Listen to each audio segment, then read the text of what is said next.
Hi friends, welcome back to our channel. ఈరోజు మన కిచెన్లో బ్రేక్ఫాస్ట్ చేయడానికి దోశ పిండి అవసరం లేదండి. మన ఇంట్లో సేమియా ఉంటే చాలు. అప్పటికప్పుడు ఈజీగా క్రిస్పీగా దోశలను ఎలా చేయాలో చూపించబోతున్నానండి. ఇందులో ఎలాంటి పిండి పప్పులు అవసరం ఉండదండి. టేస్ట్ అయితే చాలా చాలా బాగుంటాయండి. ఇలా చేసి పెడితే 1కి 4 తింటారండి, అంత టేస్టీగా ఉంటుంది. దానికి కాంబినేషన్గా ఒక మంచి చట్నీ రెసిపీని కూడా చూపిస్తున్నానండి. ఈ దోశ చట్నీ కాంబినేషన్ అయితే భలే రుచిగా ఉంటుందండి.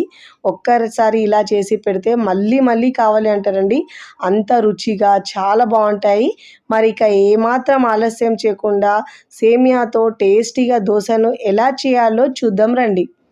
ముందుగా ఇక్కడ నేను 1 కప్పు సేమియా తీసుకున్నానండి.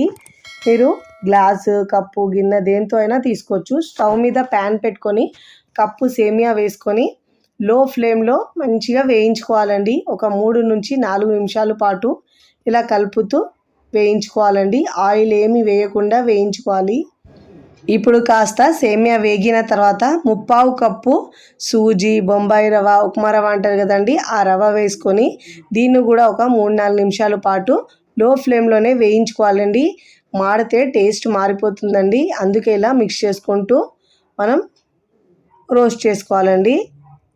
ఇలా బాగా రోస్ట్ చేసుకున్న తర్వాత ఇప్పుడు స్టవ్ ఆఫ్ చేసుకొని పూర్తిగా చల్లారించుకోవాలండి. పూర్తిగా చల్లారిన తర్వాతనే మనం వీటిని గ్రైండ్ చేసుకోవాలి. ఇక నేను పూర్తిగా చల్లారిన తర్వాత మిక్సీ జార్లో వేసుకోవాలి. ఫస్ట్ టైం నా ఛానల్ చూస్తున్న వాళ్ళు ప్లీజ్ నా ఛానల్ని సబ్స్క్రైబ్ చేసుకోండి, లైక్ చేయండి, పక్కనున్న బెల్ ఐకాన్ని ప్రెస్ చేయండి. ఇలా ప్రెస్ చేయడం వల్ల నేను పెట్టే వీడియో నోటిఫికేషన్ ముందుగా మీ హోమ్ పేజ్కి వస్తాయండి. ఇలా వేసుకున్న తర్వాత మెత్తగా గ్రైండ్ చేసుకోవాలండి. ఇలా మెత్తగా గ్రైండ్ చేసుకున్న తర్వాత ఏ కప్పుతో అయితే మనం తీసుకున్నామో సేమియా, అదే కప్పుతో 3/4 కప్పు పెరుగు తీసుకోవాలండి. పుల్లటి పెరుగు అయినా తీసుకోవచ్చు, తీయటి పెరుగు అయినా తీసుకోవచ్చు. అదే కప్పుతో 1/2 కప్పు వాటర్ వేసుకోవాలండి. ఇలా వేసుకొని వీలైనంత వరకు మెత్తగా గ్రైండ్ చేసుకోవాలండి. ఒకసారి ఇలా బాగా మిక్స్ చేసుకున్న తర్వాత మెత్తగా గ్రైండ్ చేసుకోవాలి. ఒకవేళ గ్రైండ్ చేయడానికి మనకు కష్టం అనిపిస్తే ఒక 1/2 కప్పు దాకా వాటర్ మళ్ళీ వేసుకొని గ్రైండ్ చేసుకోవచ్చండి. ఇక నేను 1/2 కప్పు వాటర్ ఇంకా వేసుకొని మెత్తగా గ్రైండ్ చేసుకున్నాము. ఎంత మెత్తగా గ్రైండ్ చేసుకుంటే దోశలు అంత బాగా వస్తాయండి. ఇలా మెత్తగా గ్రైండ్ చేసుకున్న తర్వాత ఈ పిండిని మనం మిక్సింగ్ బౌల్లోకి వేసుకోవాలి. ఇలా వేసుకున్న తర్వాత అదే మిక్సీ జార్ కడిగి మళ్ళీ నీళ్ళు వేసుకోవాలండి. 1/2 కప్పు దాకా వాటర్ వేసుకొని మిక్సీ జార్ కడిగి వాటర్ వేసుకోవాలండి. ఇలా వేసుకున్న తర్వాత మిక్స్ చేసుకోవాలి. ఒకసారి ఇలా బాగా మిక్స్ చేసుకోవాలి. చాలా టేస్టీగా ఉంటాయండి దోశలు అయితే, సూపర్గా వస్తాయి. పిండిని మరీ పల్చగా కాకుండా మనకు దోశ పిండిగా ఎలా ఉంటుందో బ్యాటర్, అదే విధంగా కన్సిస్టెన్సీ ఉండేటట్టు చూసుకోవాలండి. ఇప్పుడు ఇలా బాగా మిక్స్ చేసుకోవాలి. ఇప్పుడు ఇలా బాగా మిక్స్ చేసుకున్న తర్వాత ఒక 5 నుంచి 10 నిమిషాల పాటు మూత పెట్టేసి పక్కకు పెట్టుకోవాలి. ఈలోపు సూజీ కూడా బాగా నానుతుందండి. ఇప్పుడు మనం ఈలోపు చట్నీని రెడీ చేసుకుందాం. మిక్సీ జార్ తీసుకొని ముందుగా వేయించుకున్న 3/4 కప్పు పల్లీలు వేసుకోవాలండి. ఇప్పుడు దీంట్లో 2 టేబుల్ స్పూన్ దాకా పుట్నాల పప్పు, చట్నీ పప్పు అంటారు కదండి, 2 టేబుల్ స్పూన్ దాకా వేసుకోవాలి. ఇప్పుడు దీంట్లో పచ్చిమిరపకాయలు మీ టేస్ట్ని బట్టి యాడ్ చేసుకోండి, 2 నుంచి 3 దాకా తుంచి వేసుకోవాలి. ఇప్పుడు దీంట్లో కరివేపాకు ఒక 10 నుంచి 15 దాకా 20 దాకా అయినా వేసుకోవచ్చండి. ఇప్పుడు దీంట్లో కొద్దిగా వాటర్ వేసుకొని మెత్తగా గ్రైండ్ చేసుకోవాలి. ఈ చట్నీలో కరివేపాకు వేసుకోవడం వల్ల టేస్ట్ బాగుంటుందండి. ఇలా గ్రైండ్ చేసుకున్న తర్వాత ఈ చట్నీని మనం బౌల్లోకి వేసుకోవాలండి. ఇలా వేసుకున్న తర్వాత ఇప్పుడు దీంట్లో రుచికి సరిపోయినంత ఉప్పు వేసుకోవాలండి. ఉప్పు, కారం మీ టేస్ట్ని బట్టి యాడ్ చేసుకోండి. ఇప్పుడు ఒకసారి ఇలా బాగా మిక్స్ చేసుకోవాలి. ఈ చట్నీ ఇడ్లీ, దోశ దేనిలో కూడా సూపర్ టేస్టీగా ఉంటుందండి. రెగ్యులర్గా మనం ఎలా పప్పు పెట్టుకుంటామో అదే విధంగా పెట్టుకోవాలండి. 1 టీ స్పూన్ దాకా ఆయిల్ వేసుకొని ఆవాలు, జీలకర్ర, కరివేపాకు, ఇంకా మినపప్పు వేసుకొని 1 టీ స్పూన్ దాకా ఇలా వేయించుకున్న తర్వాత ఆ పప్పును వేసుకోవాలండి. చాలా టేస్టీగా ఉంటుందండి ఈ చట్నీ అయితే. దోశలో, ఇడ్లీలో, ఉప్మాలో దేనిలో కూడా చాలా బాగుంటుంది, సూపర్ టేస్టీగా ఉంటుందండి. ఇప్పుడు ఇలా చట్నీ రెడీ చేసుకున్న తర్వాత ఈ చట్నీని పక్కకు పెట్టేసి ఇప్పుడు మనం దోశని రెడీ చేసుకోవాలండి. ఇప్పుడు మనము 10 నిమిషాలు అయిపోయింది కదండి. దోశ బ్యాటర్ కూడా బాగా నానిందండి.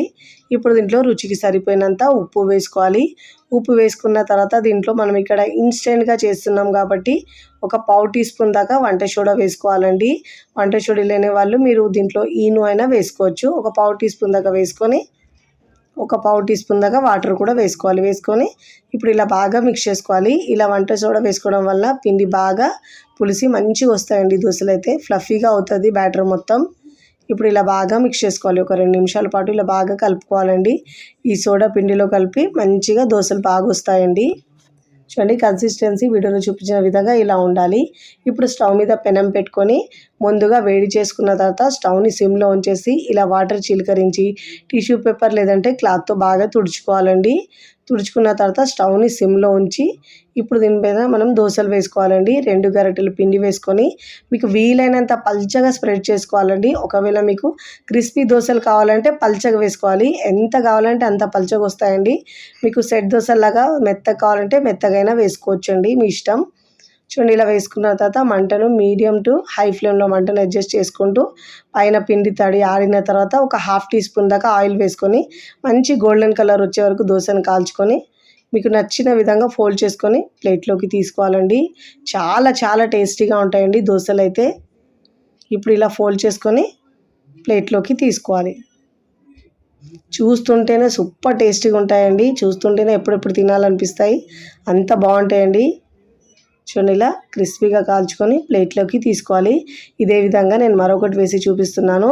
దోశ వేసిన ప్రతిసారి వాటర్ చిలకరించి తుడుచుకున్న తర్వాతనే దోశ వేసుకోవాలండి. మీరు దోశ వేసేటప్పుడు ఎప్పుడైనా లో ఫ్లేమ్లో మంట ఉంచి మాత్రమే దోశలు వేసుకోవాలి, లేదంటే పెనానికి అతుక్కుంటాయండి దోశలు అయితే. ఇలా వేసుకున్న తర్వాత 1/2 టీ స్పూన్ దాకా ఆయిల్ వేసుకొని మంచి గోల్డెన్ కలర్ వచ్చే వరకు కాల్చుకొని ఇప్పుడు మనం ఫోల్డ్ చేసుకొని ప్లేట్లోకి తీసుకోవాలి. మీకు నచ్చిన విధంగా ఫోల్డ్ చేసుకొని ప్లేట్లోకి తీసుకోవాలండి. నేను ఇక్కడ దోశలు వేసుకున్న తర్వాత సర్వింగ్ ప్లేట్లోకి సర్వ్ చేసుకున్నానండి. చూస్తుంటేనే ఎప్పుడెప్పుడు తినాలనిపిస్తాయండి, అంత టేస్టీగా ఉంటాయండి. మనం రెగ్యులర్ తిన్న దోశల కంటే కూడా ఈ దోశలు చాలా టేస్టీగా ఉంటాయండి. సేమియా ఉంటే చాలండి. ఎప్పుడు సేమియా పాయసం, సేమియా కాకుండా ఇలా కొత్తగా దోశలు వేసుకుంటే భలే రుచిగా ఉంటాయండి. మీరు కూడా తప్పకుండా చాలా టేస్టీగా ఉండే ఈ క్రిస్పీ దోశను ఒక్కసారి ట్రై చేయండి. ట్రై చేసి ఎలా కుదిరిందో కామెంట్ ద్వారా తెలియచేయండి. ఈ చట్నీ కాంబినేషన్ అయితే భలే రుచిగా ఉంటుందని మీకు చూస్తుంటే తెలుస్తున్నాయి ఎంత క్రిస్పీగా వచ్చినాయో. ఎప్పుడు తినే దోశలు కాకుండా, ఇడ్లీ కాకుండా ఇలా కొత్తగా ఒక్కసారి సేమియాతో దోశలు చేయండి. చాలా టేస్టీగా ఉంటాయండి, చాలా కమ్మగా కూడా ఉంటాయి. తుంచుతున్న తెలుస్తున్నాయి ఎంత క్రిస్పీగా వచ్చినాయో. వీడియో నచ్చితే లైక్ చేయండి, ఫ్రెండ్స్ ఫ్యామిలీకి షేర్ చేయండి. మరికొన్ని టేస్టీ సింపుల్ క్విక్ రెసిపీస్ కోసం టీ కిచెన్ని సబ్స్క్రైబ్ చేసుకోండి. కమెంట్ చేయడం అస్సలు మరొకండి. Thanks for watching.